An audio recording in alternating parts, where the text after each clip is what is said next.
दुनिया को हम चला रहे हैं, इस पूरी दुनिया को एक ऊपर वाला चला रहा है, हम लोग उसके हाथों की कठपुतलियां हैं। और हमेशा याद रखिए, जब आपका प्लान फेल होता है तो आप डिप्रेस हो जाते हो, बहुत लोग सुसाइड कर लेते हैं, इसलिए क्योंकि आपको लगता है आपका प्लान बेस्ट प्लान है, आप ये भूल जाते हो कि ऊपर वाले ने आपके लिए एक और भी बेटर प्लान बनाया। एक सिंपल सा अगर मैं कहूं तो जब आप अपना कोई प्लान बनाते हो और वो प्लान फेल हो जाता है या डिस्ट्रॉय हो जाता है तो दुखी मत हो, भगवान ने वो प्लान इसलिए डिस्ट्रॉय किया है क्योंकि अगर उस प्लान पे तुम चलते तो शायद वो प्लान तुमको डिस्ट्रॉय कर देता। एग्जैक्टली।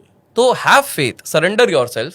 हम सैड होते हैं कि ये चीजें यार मेरी खराब हो गई, बट एक्चुअल में वो आप खुद सही देखो, अच्छे के लिए होता है। मैं आपके ऑडियंस को ऑडियंस अपने एक्सपीरियंस तो बिल्कुल बताइएगा, लेकिन कितना नोटिस करा होगा अगर 10वीं कक्षा में किसी को बहुत कम नंबर आए होंगे और उसके आसपास वालों को ज्यादा होंगे, उसने सोचा होगा कि मेरे जीवन का अंत ही ये है, कितना बेकार, इससे बेकार और क्या हो सकता है। फिर उसके बाद जब एक दिन ऑफिस से उसको निकाल दिया होगा, उसको लगा मेरा जीवन का अंत ही ये है, इससे बेकार क्या ही हो सकता है। बट हमेशा याद रखिए कि हम जो ये मिजरीज होती हैं, ये जो गम होते हैं, ये दुख होते हैं, 90% तो हम अपनी सोच से ही ले आते हैं, जिसमें से केवल 10% ही सच होते हैं। ओके, तो let's focus on positivity. Law of attraction बोलो, मैनिफेस्टेशन बोलो, पावर ऑफ थिंकिंग पॉजिटिव होगा, सबका एक ही चीज है, पॉजिटिव बोलो। गांधी जी भी क्या बोले, बुरा ना बोलो, बुरा ना सोचो, बुरा ना कहो। हर थ्योरी यही चीज कहती है कि आप पॉजिटिव सोचो, पॉजिटिव रहो, और उसके बाद अगर आप आगे चलते हो, there is nothing which can stop you from growing. Correct, बहुत अच्छी बात है यार। तो लॉ ऑफ अट्रैक्शन पे थोड़ा सा बस और टाइम लूंगा मैं आपका। बिल्कुल। हाँ, तो अभी लॉ ऑफ अट्रैक्शन या फिर हमने मैनिफेस्टेशन किया, अब मैनिफेस्ट करने से पहले क्या ये सोचना जरूरी है कि जो मैं मैनिफेस्ट कर रहा हूँ क्या ये लॉजिकल है, क्या ये अचीवेबल है? मैं अगर मैनिफेस्ट कर लूँ मैं ताजमहल खरीद लूंगा, क्या मैं कर पाऊंगा? बिल्कुल। तो ये ना बहुत बड़ी मिस्टेक होती है दीपक भाई, आप अनरियलिस्टिक चीजें करोगे। आज आपके जेब में 5,000 रुपए भी नहीं, आप बोलोगे मैं 5 करोड़ आज के आज कमा लूं, या 1 महीने में कमा लूं, या साल भर में भी कमा लूं। मैं ये नहीं कह रहा हूं आप नहीं कमा सकते, हो सकता है आपने कोई लॉटरी टिकट ले लिया और सही में वैसा लग गया, but practically that is not possible. इसी के चक्कर में क्या होता है, आप अनड्यू स्ट्रेस लोगे आपके ऊपर, क्योंकि वो रिजल्ट वैसे भी नहीं आना है, बहुत मुश्किल से आने वाला है। लेकिन लॉ ऑफ अट्रैक्शन कोई जादू थोड़ी है, मैनिफेस्टेशन कोई जादू नहीं है। मैनिफेस्टेशन सिंपल सा सिद्धांत है, जैसे मैंने कहा, पॉजिटिव रहोगे, आपके वाइब्रेशन बढ़ेंगे, आप अच्छा काम करोगे और वो चीज आपको अट्रैक्ट होगी। एक मैं एकदम लेटेस्ट एग्जांपल देता हूं कि मैनिफेस्टेशन कैसे हो जाता है। ठीक है, मैंने श्री श्री रविशंकर जी का इंटरव्यू लिया, आर्ट ऑफ लिविंग में मुझे बुलाया गया था, तो मैं साउथ में था, बैंगलोर में। उसके बाद उसी दिन उसी रात को मेरे को वृंदावन निकलना था, मतलब बैंगलोर से सीधे नॉर्थ। ठीक है, तो वृंदावन के टीम वालों ने कार सब अरेंज कर दिया था। ऑब्वियसली दिल्ली से जाना था, तो दिल्ली से 3-3.5 घंटे लगते हैं वृंदावन पहुंचने के लिए। इस्कॉन वालों ने मेरे को बुलाया था 3 दिन के लिए। तो मैंने श्री श्री जी का इंटरव्यू किया, मेरी शाम की फ्लाइट थी, मैं 2 घंटे पहले एयरपोर्ट पहुंचने वाला था। मेरा प्लान ये था कि मैं जाऊंगा, लाउंज में जाऊंगा, पहले थोड़ा फ्रूट्स खाऊंगा, और उसके बाद जस्ट मेरी फ्लाइट के 30 मिनट पहले मैं डिनर कर लूंगा, क्योंकि मैं दिल्ली पहुंचने वाला था 10:30-11 बजे। और फिर कार से मेरे को जाना भी था। मैंने सोचा मैं जाके डिनर उधर भी कर सकता हूँ, लेकिन उधर 1 घंटा और ले लो, फिर मैं सुबह 3 बजे, क्योंकि अगले दिन सुबह 4:30 बजे से दर्शन करने थे।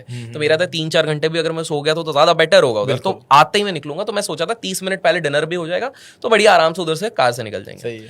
मैं एयरपोर्ट घुसता हूँ। एयरपोर्ट घुसने के बाद हर जगह ये लगे रहते हैं, जो स्कैनिंग वाले रहते हैं, 25-30 उधर काउंटर्स हैं, उधर करता हूँ। चार्जर वार्जर और ये एक में रखना रहता है, बैग उधर अलग में रखना पड़ता है। मैं बैग जस्ट टांग रहा हूँ, उतने में कुछ फैंस आ गए, अलग अलग, एक लड़की आ गई, 2-3 लड़के आ गए, ग्रुप आ गए, फोटो वोटो खींचने लगे। तो मेरे यूजुअली उधर भीड़ ना लग जाए, तो मैं थोड़ा थोड़ा साइड होके, चलिए आप फोटो करते रहिए। उसके बाद मैं गया लाउंज गया, वहाँ पर भी कुछ पहचान वाले मिल गए, 3-4 लोग मिल गए, बातें करी, फ्रूट्स मैंने तब तक ले लिया। उसके बाद जब 35-40 मिनट थे बचे हुए थे फ्लाइट के, मैंने बोला ठीक है चलते हैं। मैं कभी भी लाउंज में अपना चार्जर नहीं निकालता हूँ। ठीक है, उस दिन पता नहीं मेरे को क्या हुआ, मैंने बोला यार एक काम करते हैं, ब्लूटूथ और ये चार्ज कर लेता हूँ, ताकि प्लेन में थोड़ा गाने सुनूं, प्लस उधर ड्राइवर भी, अब ड्राइवर किस तरह के गाने बजाएगा मेरे को पता नहीं है, तो एटलीस्ट अपना ये सहारा रहेगा रात के लिए।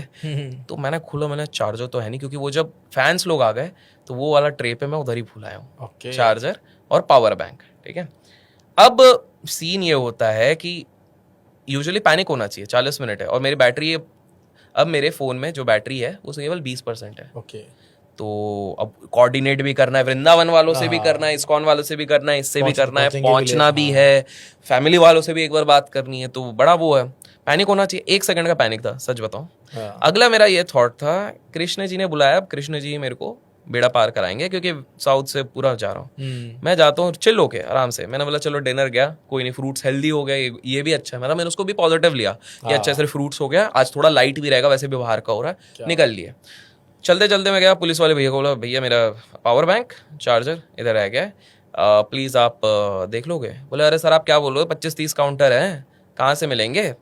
तो मैंने बोला देख लो। बस मैंने होप भी तब भी नहीं छोड़ी। विद इन अ सेकंड उन्होंने बोला अच्छा आप डीजी यात्रा वाले हैं क्या? अब शक्ल में तो लिखा नहीं रहता। बोला हाँ मैं तो डीजी यात्रा वाला हूँ। अच्छा। तो बोले आज तो 2 ही काउंटर उसके खुले हैं, तो पहले आप उधर चले जाओ, wait it is not over yet. उन्होंने बोला खंबों के पीछे से चले जाओ। खंबों के पीछे से जाते जाते बैंगलोर एयरपोर्ट पे आपको दिखेगा एक अपना वो कौन सी है महंगी वाली कॉफी पीने जाते हैं 600 रुपए की ओवर हाइप्ड वाली, सीसीडी स्टारबक्स।